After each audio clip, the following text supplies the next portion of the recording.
ನಮಸ್ತೆ ವಿದ್ಯಾರ್ಥಿಗಳೇ, day 4 challenge 50 days ಚಾಲೆಂಜಲ್ಲಿ ಡೇ 4ಅಲ್ಲಿದ್ದೀವಿ. So army Agniveer GD tradesman ಅಲ್ಲಿ ಸೈನ್ಸ್ 50 ಕ್ವಶನ್ ಚಾಲೆಂಜ್ ಆಕ್ಸೆಪ್ಟೆಡ್ ಆಗಿತ್ತು. ಅದರಲ್ಲಿ ಡೇ 4 ವಿಡಿಯೋ ಕಂಟಿನ್ಯೂಸ್ ಆಗಿ ಬರ್ತಾ ಇರುತ್ತೆ. PDF ಫ್ರೀ ಆಗಿ ವಾಟ್ಸಪ್ಪಲ್ಲಿ ಇರುತ್ತೆ. ವಾಟ್ಸಪ್ ಲಿಂಕ್ ಡಿಸ್ಕ್ರಿಪ್ಷನಲ್ಲಿ ಚೆಕ್ ಮಾಡಿ. ಮೊದಲನೇ ಪ್ರಶ್ನೆ, ಮಾನವ ದೇಹದಲ್ಲಿ ಇನ್ಸುಲಿನ್ ಯಾವ ಅಂಗದಿಂದ ಉತ್ಪತ್ತಿಯಾಗುತ್ತದೆ? ಸೂತ್ರ ಫ್ರಾಂಕ್ರಿಯಾಸ್ ನಿಂದ. ಎರಡನೇ ಕ್ವಶನ್, ರಕ್ತದ ಜಮುವಿಗೆ ಸಹಾಯ ಮಾಡುವ ವಿಟಮಿನ್ ಯಾವುದು? Vitamin K. Okay, third one ಪ್ರಶ್ನೆ ಕಡೆ ಬರೋಣ. ವಾಯುಮಂಡಲದಲ್ಲಿ ಓಝೋನ್ ಪದರ ಯಾವ ಪದರದಲ್ಲಿ ಇದೆ? ಉತ್ತರ ನೋಡೋದಾದರೆ ಸ್ಟ್ರಾಟೋಸ್ಪಿಯರ್. ನಾಲ್ಕನೇ ಪ್ರಶ್ನೆ, ಮಾನವ ದೇಹದಲ್ಲಿ ಜೀರ್ಣಕ್ರಿಯೆ ಪ್ರಾರಂಭವಾಗುವ ಅಂಗ ಯಾವುದು? ಬಾಯಿ. ಓಕೆ, ಎಲೆಕ್ಟ್ರಾನ್ ಅನ್ನು ಕಂಡುಹಿಡಿದ ವಿಜ್ಞಾನಿ ಯಾರು? JJ ಥಾಮಸನ್. ಆರನೇ ಪ್ರಶ್ನೆ ಕಡೆ ಬರೋಣ. ಭೂಮಿಯ ಅತಿ ಆಳವಾದ ಸಮುದ್ರ ಪ್ರದೇಶ ಯಾವುದು? ಮೆರಿಯಾನ್ ಟ್ರೆಂಚ್. ಹಾಗೆ ರಕ್ತದಲ್ಲಿ ಆಮ್ಲಜನಕವನ್ನು ಸಾಗಿಸುವ ಕಣ ಯಾವುದು? RBC, red blood cells. ಮಾನವ ದೇಹದಲ್ಲಿ ಅತಿದೊಡ್ಡ ಶಿರ ಯಾವುದು? ವೆನ್ ಕೇವಾ. ನೀರಿನ ಘನತ್ವ ಗರಿಷ್ಠವಾಗುವ ತಾಪಮಾನ ಯಾವುದು? 4 ಡಿಗ್ರಿ ಸೆಲ್ಸಿಯಸ್. ಸಸ್ಯಗಳಲ್ಲಿ ನೀರು ಸಾಗಿಸುವ ಅಂಗ ಯಾವುದು? ಜೈಲಮ್. ಓಕೆ, 11ನೇ ಪ್ರಶ್ನೆ ಕಡೆ ಬರೋಣ. ಶಬ್ದವು ಯಾವ ಥರದ ಅಲೆ? ತಾಂತ್ರಿಕ ಅಲೆಯಾಗಿದೆ. 12ನೇ ಪ್ರಶ್ನೆ, ಮಾನವ ದೇಹದಲ್ಲಿ ಅತಿ ಹೆಚ್ಚು ಪ್ರಮಾಣದಲ್ಲಿ ಇರುವ ಅಂಶ ಯಾವುದು? ಆಮ್ಲಜನಕ. 13ನೇ ಪ್ರಶ್ನೆ, ಪ್ಲಾಸ್ಟಿಕ್ ಯಾವ ತರಹದ ಪದಾರ್ಥ? ಪಾಲಿಮರ್. ಇನ್ನು ನೆಕ್ಸ್ಟ್ ಕ್ವಶನ್, ಮಾನವ ದೇಹದಲ್ಲಿ ವಿಟಮಿನ್ ಡಿ ಯ ಕೆಲಸ ಏನು? ಎಲುಬು ಬಲಪಡಿಸುವುದು. 15ನೇ ಪ್ರಶ್ನೆ, ವಿದ್ಯುತ್ ಪ್ರವಾಹದ ದಿಕ್ಕು ಯಾವ ದಿಕ್ಕಿಗೆ ಹೋಗುತ್ತದೆ? ದಿನದಿಂದ. ಉತ್ತರ ನೋಡೋದಾದರೆ ಧನದಿಂದ ಋಣಕ್ಕೆ, ಪಾಸಿಟಿವ್ ಟು ನೆಗೆಟಿವ್.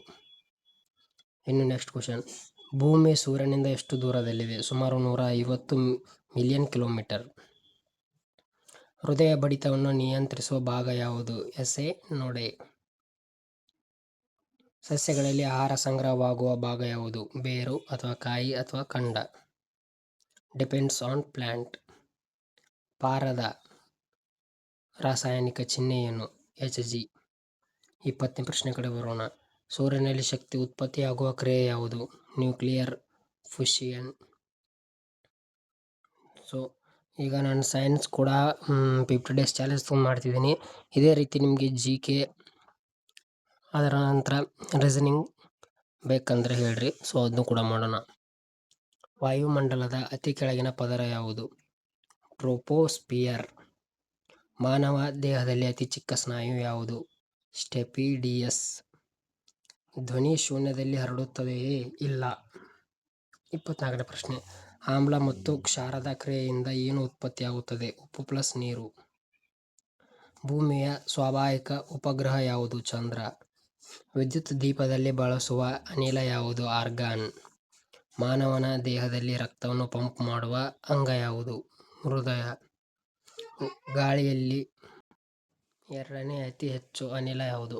ಆಮ್ಲಜನಕ. ಹಾಗೆ ಅಣುವಿನ ಕೇಂದ್ರದಲ್ಲಿ ಇರುವ ಭಾಗ ಯಾವುದು? ನ್ಯೂಕ್ಲಿಯಸ್. 30ನೇ ಪ್ರಶ್ನೆ ಕಡೆ ಬರೋಣ. ವಿದ್ಯುತ್ ಪ್ರವಾಹವನ್ನು ತಡೆಯುವ ಪದಾರ್ಥವನ್ನು ಏನೆಂದು ಕರೆಯುತ್ತಾರೆ? ಇನ್ಸುಲೇಟರ್. ಇನ್ನು 30ನೇ ಪ್ರಶ್ನೆ, ಭೂಮಿಯ ಅತಿದೊಡ್ಡ ಸಮುದ್ರ ಯಾವುದು? ಪೆಸಿಫಿಕ್ ಮಹಾಸಾಗರ. ರಕ್ತದ ಬಿಳಿ ಕಣಗಳ ಕೆಲಸ ಏನು? ರೋಗ ನಿರೋಧಕ ಶಕ್ತಿ.